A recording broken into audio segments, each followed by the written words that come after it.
Vocês estão gostando? Eu estou percebendo, meu LinkedIn está bombando, umas 80 pessoas me adicionaram. Que dificuldade, que ele toda hora apertando assim, isso aqui, né? Aí eu olhava a foto, né, dava aquela stalkeada no cargo. Tem uma galera que eu não percebi se estava aqui, né, deve ser de fora. Mas o que eu acho muito bacana no LinkedIn é que não tem desempregado, né? Todo mundo é consultor. O meu também está assim, consultor em inovação. Bom, gente, ó, lembrando então vocês, por favor, postem fotos. Nosso querido professor Marombeiro também. Publiquem com a hashtag Compartilhe para Transformar.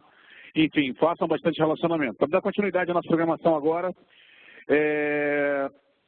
está bem legal aqui o evento, porque a gente está conseguindo esse clima intimista, porque é bem essa dinâmica. Quem já participou de algum outro dos nossos... Nossa, estou cansado, né? Deu boot aqui dentro, tem que dar uma travada. Mas vamos lá. Quem já participou de algum dos outros nossos encontros sabe que os encontros eles são muito participativos, assim como foi a aula do professor Jonathan. A gente tenta fazer dinâmicas, conferências, grupos, para que tudo consiga funcionar de um jeito muito mais integrado. Mas, infelizmente, com tantas pessoas nós não conseguimos. Bom, quero pedir a todos vocês agora uma salva de palmas para o Rodrigo Rodrigues, que vai fazer a nossa próxima apresentação. E também vai mediar aqui Conexão Startup Indústria. Bem-vindo, Rodrigo. Obrigado. Boa tarde, pessoal. Bom, não era SAP, né? Mas era ABDI. Eu acho que confundiram aqui. Acho que a responsabilidade é minha também. Então tá bom. Mas vamos lá que eu troco já. Beleza. Bom, passamos o dia discutindo aqui inovação aberta e eu acredito que foi unânime nas discussões a gente falar startup. E na visão das indústrias, quais eram os desafios e quais eram os processos dentro das empresas, de como que lidava com esse ente que é puro risco para as grandes indústrias, e aí como é que a gente faz essa conexão com as indústrias que são avessas ao risco, né? Então vamos dar a oportunidade agora para elas se defenderem um pouco de tudo que foi falado. Então gostaria de chamar ao palco primeiro a Trackage com Yuri Gitarri, por favor. Yuri. Muito carinhosamente chamado de Yuri Agitaí. Birmind com Diego Mariano.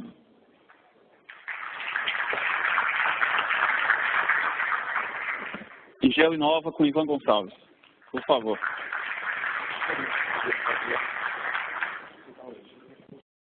Só para dar um contexto, então, a gente tem um painel super rápido com eles, que é o Pitchfire.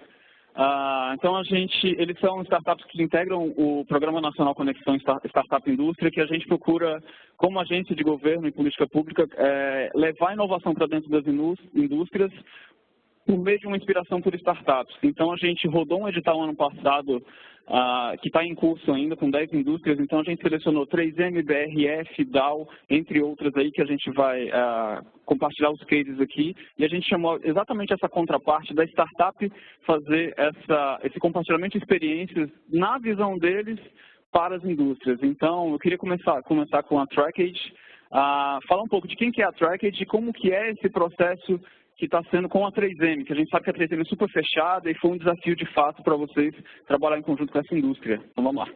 Legal, boa tarde pessoal, meu nome é Yuri, eu sou cofundador e primeiro investidor da Trackage. A Trackage é uma empresa para monitoramento inteligente. A gente está tentando fazer uma abordagem nova para o mercado de monitoramento, assim como a gente tem os carros que costumam ser monitorados e por segurança, etc., a gente miniaturizou esse hardware, né?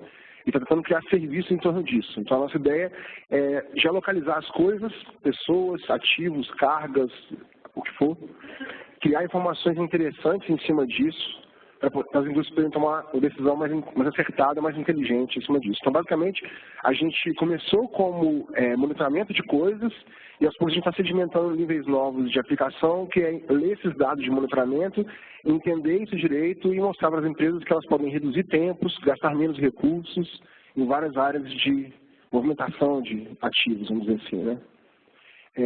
A gente teve uma experiência bastante legal com a BDI, inclusive, no ano passado, nos últimos 6 meses. Nossa relação com a indústria já existia antes, com vários tipos de indústrias diferentes. A gente tem a abordagem comercial normal de abordar esses caras, mas no caso da BDI é muito interessante o programa, né, de Startup Indústria, porque as empresas estão dispostas a conversar com você, estão aceitando bater um papo um pouco mais assim, leve, né, nivelado, ouvir sua ideia e falar, cara, eu tenho uso para isso, Enquanto numa reunião normal, né, com indústrias, empresas grandes, você demora um tempão para chegar no decisor e falar com ele, numa reunião como essa promovida pelo programa da BDI, você simplesmente chama o cara, ele chama o cara do marketing, o cara da TI, na reunião, e todo mundo ouve o que está propondo, e ficam buscando alternativas de como você pode usar aquele produto que está propondo dentro da empresa, melhorar a empresa. No caso do 3M, a gente não pode falar muito sobre o processo, né, interno do produto que eles estão usando e como eles estão usando, mas tem sido uma experiência muito boa para a Tracked, para poder aprender mais, tanto sobre o cliente, quanto sobre formas diferentes de usar o mesmo produto em várias áreas diferentes da empresa. A gente está descobrindo bastante disso com a 3M. Eles são super solícitos, estão indo muito bem a interação. A gente está rodando uma POC em breve e estamos aprendendo muito com eles. E, assim, se não fosse o programa, acho que a gente não teria a mesma facilidade de chegar no pessoal. Legal. Ivan, conta então um pouco para a gente também quem é a GeoInova, quais são os desafios-chave aí que você tiver ao longo da carreira e um pouco do que da Votorantim Cimentos que vocês têm aí, estão fechando o POC com eles. Oi, pessoal. Boa tarde. Meu nome é Ivan. Sou CEO da GeoInova. A GeoInova é uma empresa que surgiu em 2010 com foco em trabalhar com geotecnologias e Big Data. Com esse foco, a gente já tem trabalhado com governo, né? Então, nós temos aí no nosso portfólio o governo de Goiás, Tocantins e Bahia. E, de um tempo para cá, a gente trabalhou com grandes corporações e também com indústria. Então, para nós, foi uma satisfação muito grande e até uma surpresa muito grande de trabalhar no ano passado aí com a Votorantim. Eu digo surpresa porque eu, pessoalmente, me surpreendi assim, pelo nível de engajamento de todo o corpo diretivo, sabe? Todas as pessoas mesmo da Votorantim, desde o CEO até diretores, todas as pessoas. Então, para mim, isso foi uma surpresa muito grande, até porque eu estava acostumado um pouco a trabalhar com o governo, então as coisas eram um pouco mais lentas, né? Então, quando eu cheguei numa grande corporação, né, no Votorantim, é uma empresa gigante, eu pensei, olha, as coisas não vão ser tão rápidas assim também. E eu me surpreendi, que foi sim muito rápido. Eu vi assim que existem pessoas engajadas ali dentro.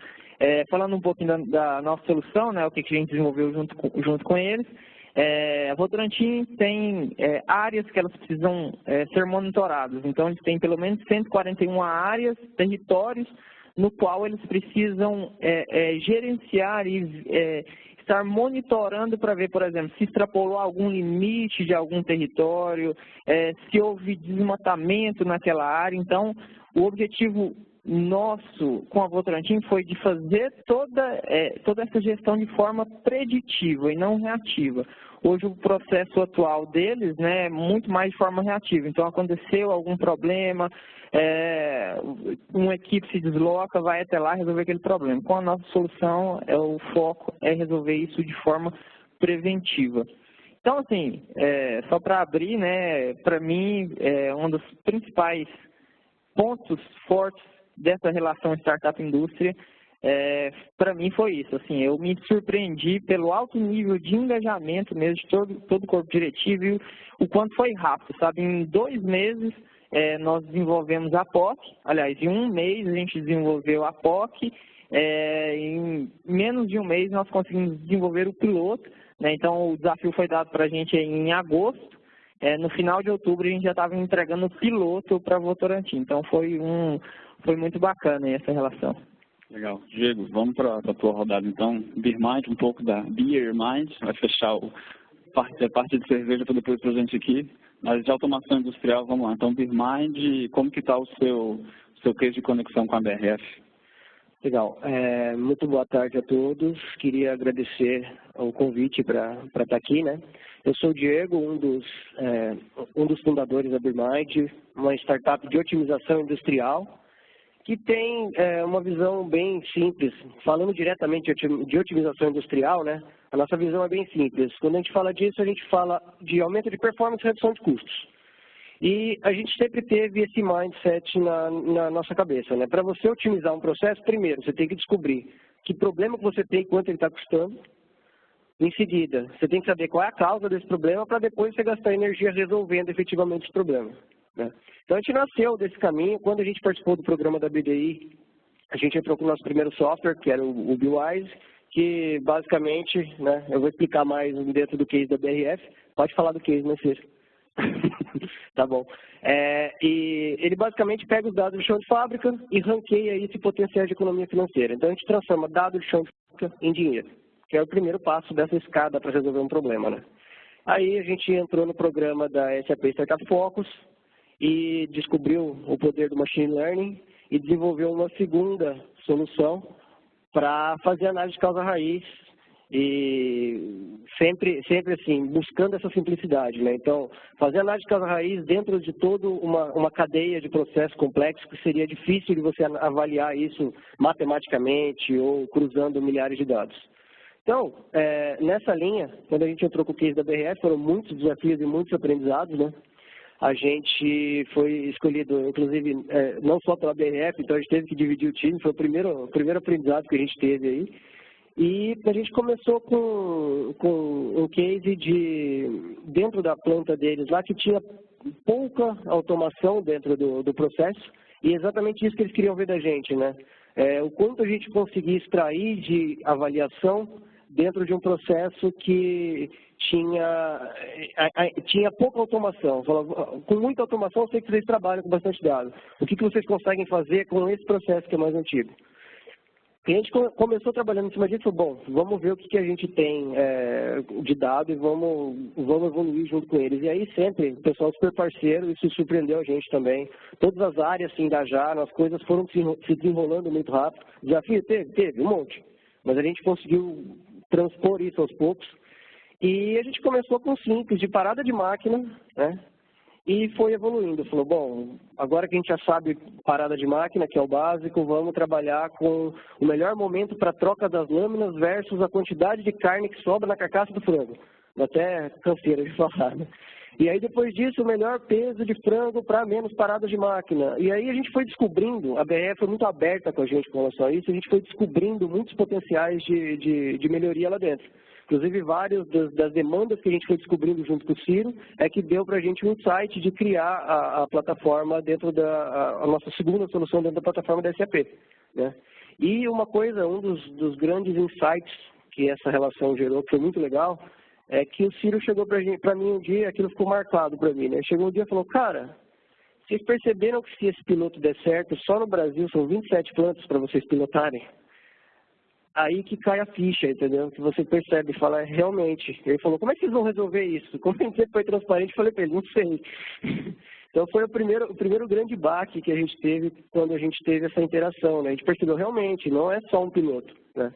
Depois que esse piloto está pronto, como é que você cria governança suficiente ou estrutura suficiente para atender uma BRF, não só uma BRF, né? Manter o mindset de que você tem outras indústrias. Hoje a gente atende automotivo, cimenteiro, atende máquinas pesadas. E com base em tudo isso, né, a gente tinha que criar uma solução dentro da própria BRF, mas que fosse transversal o suficiente para a gente conseguir outros clientes também e conseguir expandir nesses mercados, né? E ainda com o desafio de startup de ter sempre um crescimento de custo linear e um crescimento de receita exponencial, né?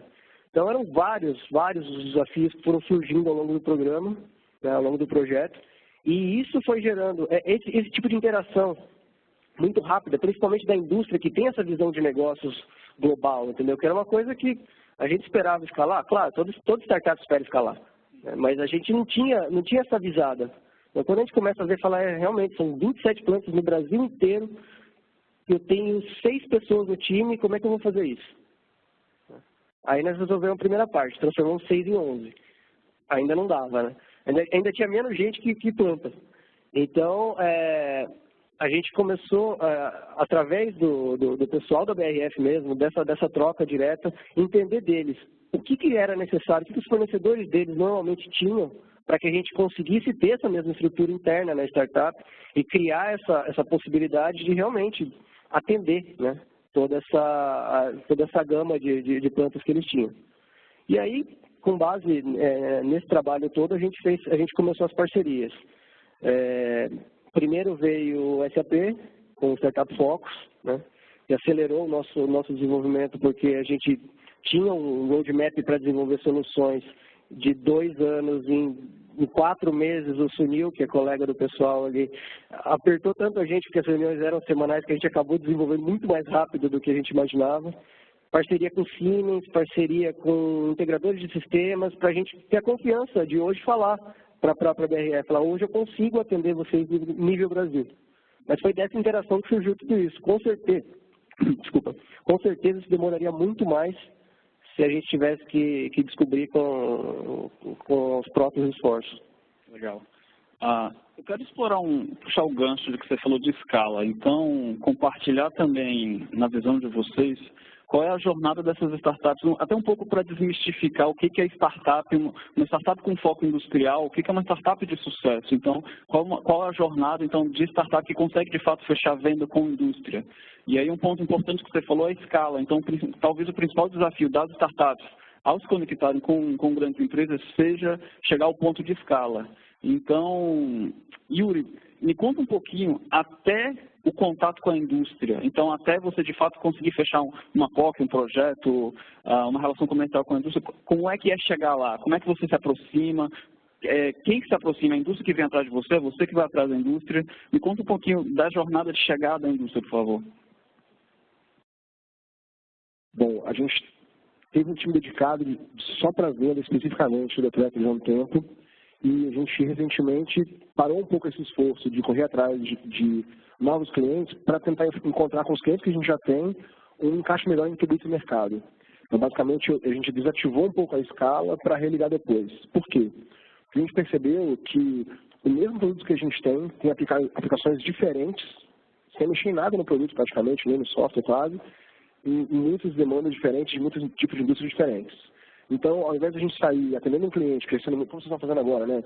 Tendo um cliente para crescer bastante, escalar nesse cliente, a gente está preferindo dedicar um pouco mais de tempo para entender melhor essas demandas e criar uma proposta só que funcione para todo mundo. Ao invés de escalar, fazendo um monte de coisa diferente e remendando software, criando várias versões diferentes de software para customizar para cada tipo de cliente. Então, nosso foco hoje é escalar o produto, um pouco mais escalar a operação. Com relação a buscar contatos novos, a gente tinha esse time de sales focado em pegar diferentes contatos em diferentes áreas. A gente pegava uma área específica, tirava 50 leads, 40 leads naquela área, tentava despertar reunião e trabalhar um trabalho bem devagar mesmo. E a gente tentou, tanto empresas médias quanto empresas grandes, e todo mundo que vende para empresa grande sabe, né, que a gente sempre esbarra na parede, é difícil. Então a gente passou para as médias por causa disso, mas com o foco de criar esse encaixe em produto no mercado. Então, depois que a gente trabalhou bastante próximo da Porto Seguro, que também é investidora da Tracked, né, e agora com a BBI, e no meio do caminho teve o Liga Autotech, que é um programa da Liga Ventures que trabalha com automobilístico, né? A gente teve tanto contato com esses caras que a gente decidiu focar muito mais na escala do produto do que na escala da equipe agora. Mas o problema que vocês vão ter agora, que é mais operacional, vamos dizer assim, né? É um problema de empresa grande, que é onde eu contrato gente boa, como é que eu acho esses caras, como é que eu treino esses caras rápido, a minha possibilidade de receita vai crescendo muito mais rápido que a minha capacidade de cumprir o que eu estou entregando. Isso é um problema bom, né? Mas tem que ser resolvido. Então, nós decidimos, ao invés de fazer isso, dar um passo para trás, focar na escala do produto e tecnologia, para depois ser muito mais fácil escalar ele no cliente. Legal. Ivan, então a gente viu um pouco no discurso do Tracked de como que se chega. Mas uma vez dentro, quais são os principais desafios? Quais são as barreiras jurídicas? Você tem que assinar NDA? Como é que você tem acesso às demandas tecnológicas das indústrias? Quais são os principais desafios que você tem ao estabelecer projeto com as empresas? Pelo menos para a gente, um dos principais desafios foi, assim, o alto nível de formalidades. Né? Então, assim, uma startup, ela, por si só, ela já é informal, ela já é muito ali no vamos fazer e depois a gente vê o que faz. Né? E, assim, numa grande empresa, claro, você tem que seguir os processos. Então, foi um aprendizado muito grande para a gente, foi um desafio realmente, né, passar assim, por formalidades. Então, antes de fazer isso, tem que assinar um NDA, antes de fazer isso, tem que assinar um termo de cooperação. Isso, hoje, eu vejo que é muito bom, né, muito bom, mas é claro, às vezes, pela ansiedade, a startup, né, fica querendo, olha, vamos fazer isso logo para que pule, né, para que a gente vá e faça acontecer. Então, assim, um grande desafio foram as formalidades mesmo. Eu vejo que o tempo de resposta também, né, é diferente de uma startup para uma indústria. E um grande desafio, né, até compartilhando aqui, já que a gente entrou nessa parte de desafios, foi o modelo de negócio, né? Então, eu achava que ia ser fácil negociar com a indústria ou com a grande empresa, mas não é bem assim. Então, um grande desafio mesmo para a gente foi quando a gente começou a montar o business case, e nós montamos, gastamos lá quase uma semana, eu e meu sócio montando, estava prontinho e enviamos. Voltou, bem dizer, tudo. Então, assim, principalmente na parte de modelo de negócio. Por quê? Uma grande empresa, ela já tem um padrão de contratação. E uma startup, o que a gente fez, né, pegando a nossa experiência, a gente quis colocar tudo em um pacote só e falar, ó, estamos aqui, indústria, paga tudo num pacote só. O pessoal orientou a gente e falou, não, olha, você tem que fazer aqui, né, faça aí um valor por implementação, faça um valor seja por usuário ou seja por licença, mas vamos organizar direitinho isso aqui porque cada item do modelo de negócio, né, tem que ser validado por uma área da empresa, né, conforme o processo atual. Então, um grande desafio para a gente foi nessa questão, sabe, do modelo de negócio, de querer falar, não, vamos ter pacotes aqui, então estamos aqui, está tudo num pacote só, paga esse pacote aqui, tá bom, e não é bem assim. Né? Legal. Diego, pegando um ponto do Ivan, que é a questão de formalidade, ou seja, a startup entra na régua de compras quando, não, efetivamente para fechar um projeto, então entra na régua de fornecedor normal da indústria, né? A gente sempre está falando que a gente leva a startup para dentro da indústria para que a gente, de fato, consiga trabalhar a mudança de mindset. Então, que ela seja mais ágil, que ela consiga ter acesso a novos modelos de negócio e sempre numa relação, querendo uma relação comercial. Uma relação de pouco comprometimento, a gente mesmo procura não trabalhar esse tipo de relação. Então, como é que, depois de vários projetos que você já tem feito, como é que você tem visto a mudança de fato nas indústrias, a renovação de mindset delas a partir da conexão com startups? O quão isso está sendo importante para elas no processo de inovação delas? Como é que elas aceleram esse processo e aprendem nesse trabalho conjunto? Olha, como a gente está trabalhando com algumas indústrias dentro do programa e com outras fora do programa, a gente percebe algumas mudanças muito interessantes, né? Então, primeiro, o timing é outro. Existe um comprometimento por parte da indústria que está dentro do programa, porque existem prazos, existem milestones definidos que precisam ser preenchidos. Então, esse engajamento, esse engajamento cria essa velocidade e depois disso é legal porque você consegue identificar que, poxa, eu consigo fazer mais rápido, então vamos agilizar esse processo. Você percebe que começa-se a entender que existem alguns documentos que precisam existir, existem alguns processos que são necessários, até por compliance, ou por normas internas, por regulamentação. Agora, existem alguns outros processos que podem ser agilizados e é legal que os setores que vão sendo impactados vão sendo contaminados por isso. O processo fora desses programas é bem mais lento do que o processo dentro desses programas de conexão com empresas. Legal. Vamos trabalhar então a questão de o pós. Então, Tracked, como é que vocês trabalham? Então, vocês já se conectaram com N empresas, então vocês fizeram prova de conceito, vocês fizeram prova de conceito pago, vocês fizeram prova de conceito de graça, mas como é que depois de validada a viabilidade técnica e econômica daquela solução que você está trabalhando em conjunto com a indústria, como é que é o pós-relação? Como é que é de fato estabelecido a relação comercial entre a empresa e a tua startup?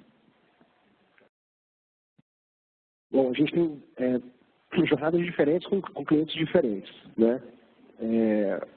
Tem clientes, por exemplo, que a gente fez uma POC gratuita, a POC está rodando há uns meses já, o contrato está submetido, a área jurídica não assinou, o financeiro não pagou e eles têm 40% de redução de custos na área em 6 meses.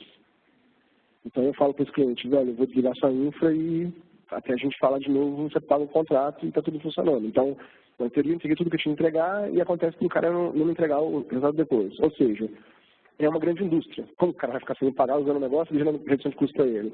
Então, a gente tem experiências que às vezes não são tão boas, uma POC paga normalmente é muito boa, porque o cara está comprometido em fazer aquilo funcionar e você sabe que você pode colocar mais recursos para ajudar aquilo a funcionar melhor no cliente, né? Então, eu gosto muito de POC que o cliente paga, ou seja, um pedaço do projeto é a POC e quando ele vê valor no produto, ele vê valor em pagar por isso. Isso é muito interessante. A gente vai dar o máximo de resultado na POC possível, né? Depois da POC a gente vai ter outros piloto, inicial, etc. Depois ficar lá, como ela falou. Mas o que eu acho interessante é que, pelo que eu aprendi até agora, e o Vitor também, o Vitor que não pode estar aqui no meu lugar, ele fala melhor que eu, é que a gente, depois de colocar esse produto funcionando, uma das coisas mais interessantes que a gente fala que a startup tem, que a indústria não tem, essa capacidade de entregar rápido o resultado, é o que faz mais diferença. Porque os caras fazem pequenas modificações que um fornecedor normal ia demorar meses para colocar no ar, ia cobrar do cara fazendo, não. Está instalado, está funcionando, desde que a gente resolve isso aqui, não precisa colocar nada no preço. Está funcionando a feature. Uma semana depois, 4 dias depois, isso faz muita diferença para eles. Então, o pós que a gente aprendeu foi o seguinte: entregar o mais rápido possível as coisas que vão fazer diferença para o cliente, tentar não subir o preço porque está entregando mais valor inicialmente, né, quando essa coisa é muito grande, e isso tem funcionado bem com os clientes iniciais que a gente tomou. E uma coisa interessante é que eles têm sempre o seguinte, isso é uma coisa que a startup não pensa muito, né? O cara de startup pensa assim, eu tenho um produto, ele tem um valor, então eu vou cobrar esse valor do cliente, ele vai ter que pagar esse valor. O cara da indústria pensa assim, se você, isso é óbvio, né, mas a gente quando está na startup não pensa nisso, se você está numa startup entregando um produto que custa mais caro do que eu ganho no final das contas, é uma bobagem usar seu produto. Se eu sou uma companhia aérea e vou reembolsar o meu usuário, meu cliente, que perdeu a mala, isso me custa R$1,5 milhão por ano, de forma média, e se a solução para não reembolsar o cliente custa mais que R$1,5 milhão por ano, ou pouco próximo disso, é bobagem, eu prefiro pagar reembolso para o cliente a pagar pela sua solução. Uma coisa para a gente tratar, pô, mas tem um produto interessante, mas é óbvio que ele quer reduzir custo.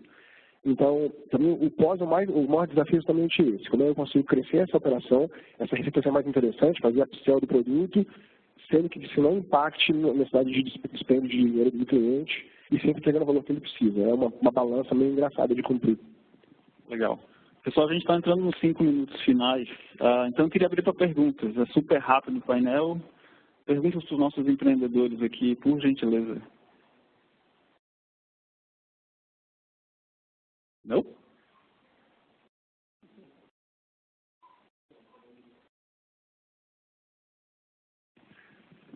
Olá, tudo bem? Eu sou do lado de cá.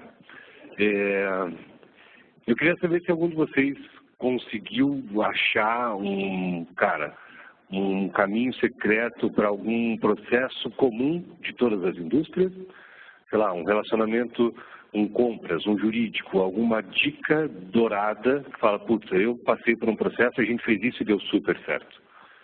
Tem algum de vocês tem alguma coisa para contribuir para nós, por favor? Não tem uma fórmula secreta, claro, né? Mas, assim, uma coisa que a gente fez que deu muito certo, numa primeira reunião que a gente teve, que eu lembro, foi para levantar o escopo, para ver...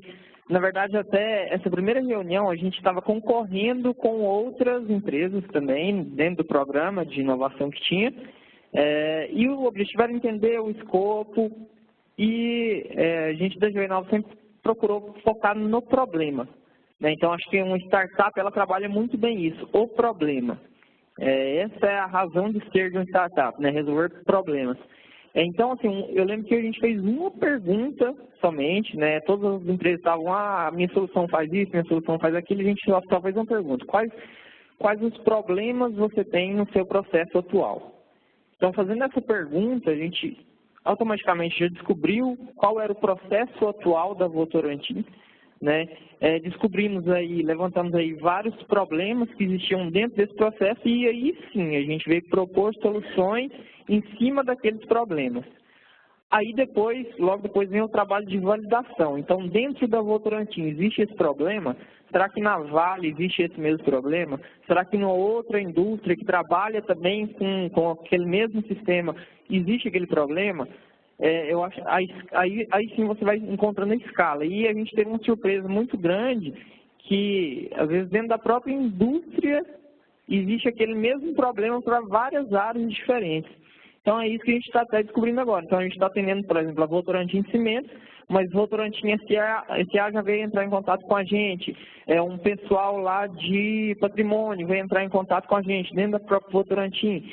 Então, assim, eu vejo que não se tem uma fórmula mágica, Mas se você, desde o início, focar no problema, aí sim, você vai conseguir propor uma ótima solução e encontrar escala em cima daquele problema. A gente que trabalha com indústrias de vários segmentos, que eu percebo, quando a gente vende para a indústria, a gente faz uma venda complexa, né? Não é segredo para ninguém. Então, conseguir o que a gente tem trabalhado que tem funcionado legal, que tem reduzido um pouco esse lead time, que antes era de uns 10 meses para a gente conseguir fechar uma venda, hoje está em 7. Já melhorou bem. A gente tem trabalhado com pelo menos 3 discursos dentro da cadeia de decisão da indústria. Porque quem usa o nosso produto, no fim das contas, é o pessoal de processo que fica lá no chão de fábrica. Mas ele gera resultado para o gestor, que tem que prestar contas de otimização daquele processo para o diretor.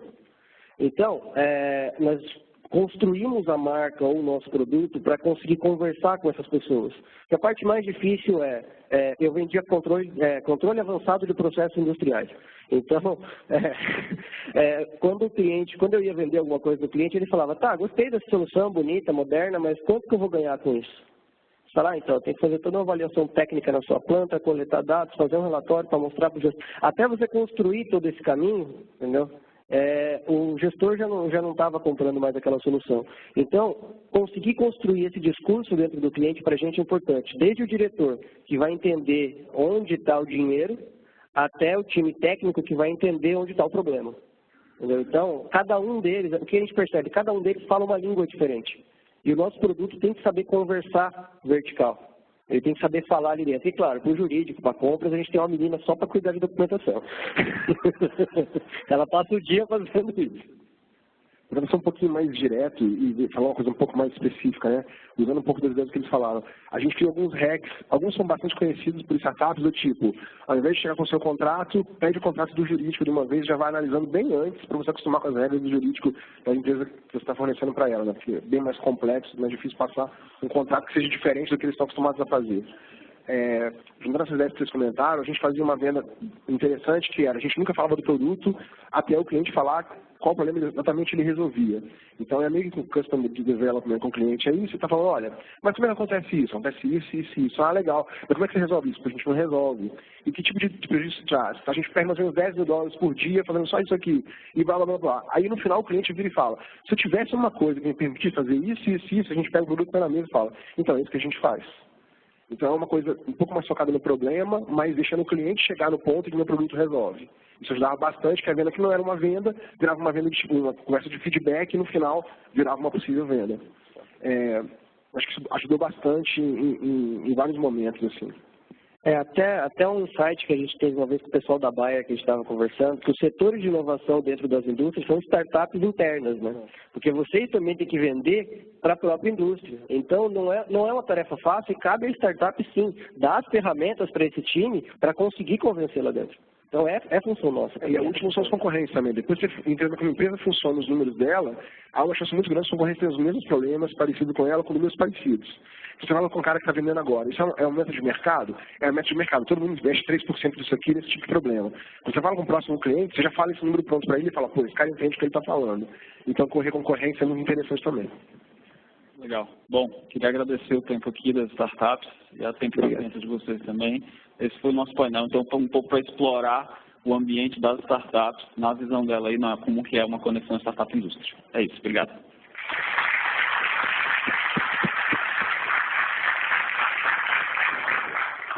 Obrigado, gente. É sempre muito bom ver essa relação e bom também saber da BDI. Obrigado, como vai? Tudo bem?